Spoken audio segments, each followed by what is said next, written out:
महाराष्ट्र में ड्रग्स के सेवन से युवाओं की मौत के लगातार सामने आ रहे मामलों पर चिंता व्यक्त करते हुए अनिल देशमुख ने कहा कि राज्य सरकार द्वारा चलाए जा रहे नो टॉलरेंस अभियान को और अधिक प्रभावी तथा व्यापक बनाने की आवश्यकता है।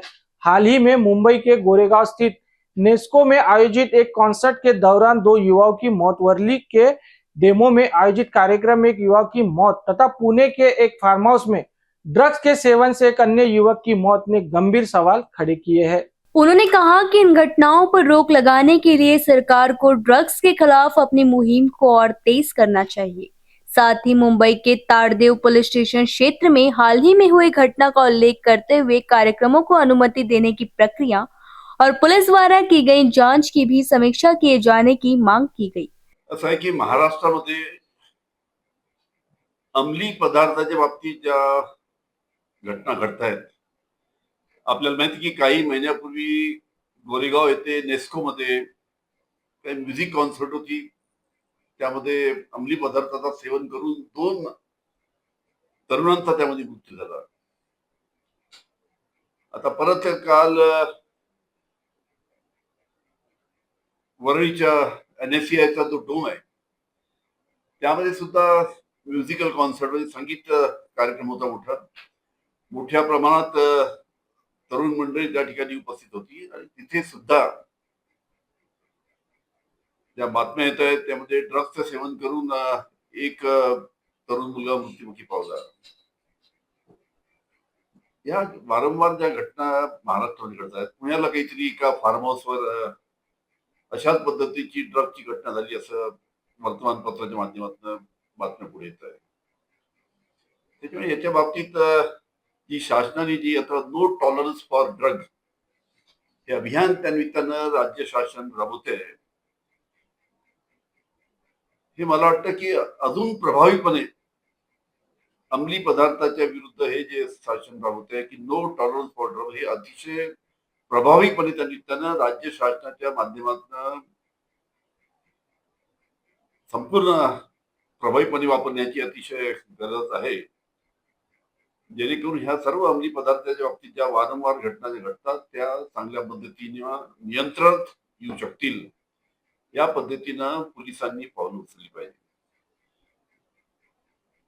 जे काल जी घटना झाली एनएससीआय डोम ते ताडदेव पोलीस स्टेशनच्या अंतर्गत मुंबईला येतात. जी माहिती आमच्याकडे आली आहे की ताडदेव पोलीस स्टेशननी परवानगी नाकारली याला. जी एनएससीआय डोम मध्ये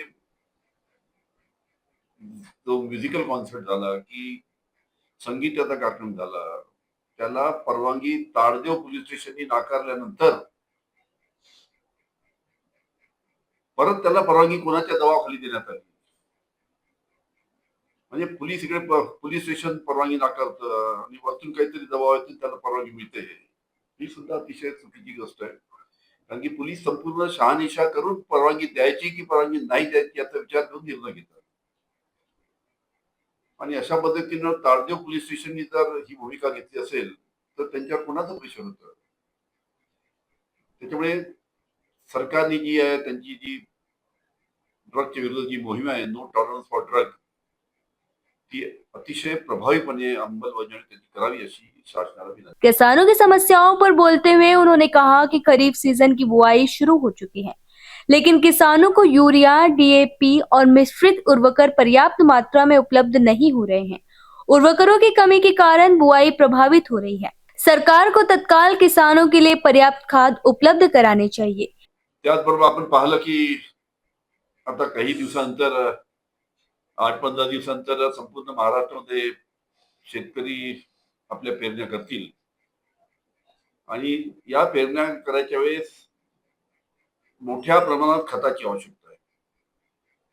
युरियाची आवश्यकता आहे, डीएपीची आवश्यकता आहे, मिश्र खताची आवश्यकता आहे. पण आज शेतकऱ्यांची अशी अडचण आहे की युरिया मिळत नाही, डीएपी मिळत नाही, मिश्र खत मिळत नाही. मोठ्या लाईन कृषी सेवा केंद्राच्या दुकानासमोर त्या निमित्तानं लागलेल्या आहेत.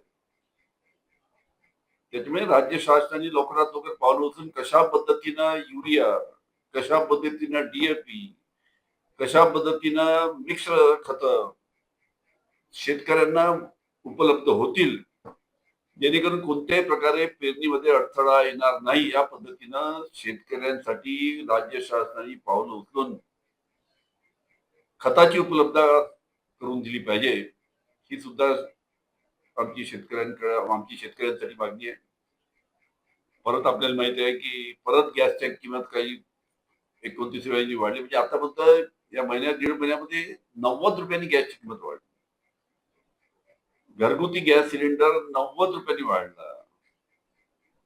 महागाई वाढते त्याच्यामुळे आमच्या ज्या महिला आहेत ज्यांच्या घरामध्ये प्रत्येकाच्या घरामध्ये सिलेंडर लागतं, त्यांची अतिशय अडचण होत आहे. 90 रुपये या 1-1.5 महिन्यामध्ये वाढले गॅस. पेट्रोलच्या बाबतीत तशा प्रकारची परिस्थिती आहे. अनेक पक्षाच्या माध्यमातून कार्यकर्ते आंदोलन करत आहेत गॅससाठी, पेट्रोलसाठी, डिझेलसाठी.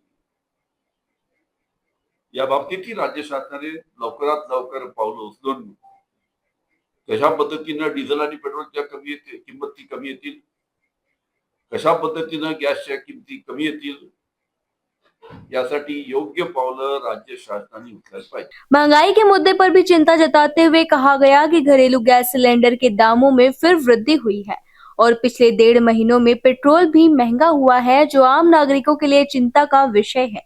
वहीं राष्ट्रवादी कांग्रेस पार्टी के दोनों गुटों के नेताओं की लगातार हो रही मुलाकातों पर पूछे गए सवाल के जवाब में उन्होंने कहा कि वरिष्ठ नेताओं के बीच मुलाकातें होती रहती है और इन्हें राजनीतिक समीकरणों से जोड़कर नहीं देखा जाना चाहिए। हाल ही में अजित पवार गुट के कुछ नेताओं ने शरद पवार से मुलाकात की है।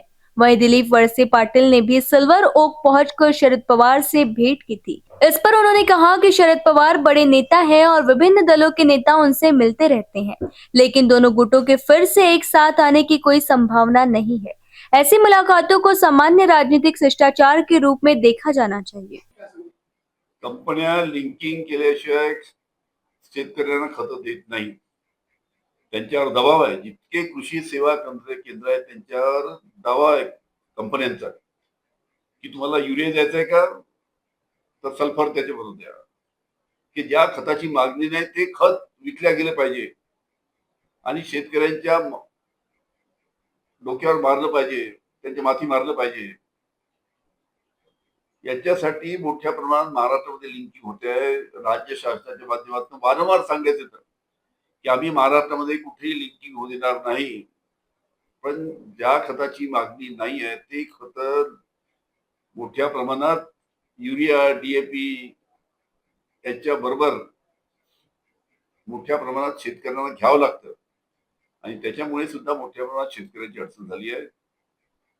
त्यामुळे लवकरात लवकर या लिंकिंगच्या बाबतीत सुद्धा जे कृषी सेवा केंद्र किंवा ज्या कारखान्याचा त्या कृषी केंद्रावर दबाव असेल आणि त्या कृषी सेवा केंद्राने जर तशी तक्रार राज्य शासनाकडे किंवा कृषी खात्याकडे केली तर त्यांनी त्याची नोंद घेऊन ज्या कंपनी आपला माल त्याची मागणी नसताना सुद्धा खरेदी करायला लावतात शेतकऱ्यांना, त्यांच्यावर कारवाई करण्याची आवश्यकता आहे. असं आहे की माननीय शरद पवार साहब ज्येष्ठ नेता है और ज्येष्ठ नेता होने के कारण में अजीत पवार पार्टी के लोग नहीं, काफी पार्टी के लोग उनको जाके मिलते हैं. उसी प्रकार अजीत पवार पार्टी के कुछ लोग उनको मिले होंगे, कोई सलाह मसलत उन्हें किए होंगे. जब भी कोई पार्टी को अड़चन जाती है वो जाके पवार साहब की सलाह लेता है. दोनों पार्टी इकट्ठा आने की कोई गुंजाइश नहीं है.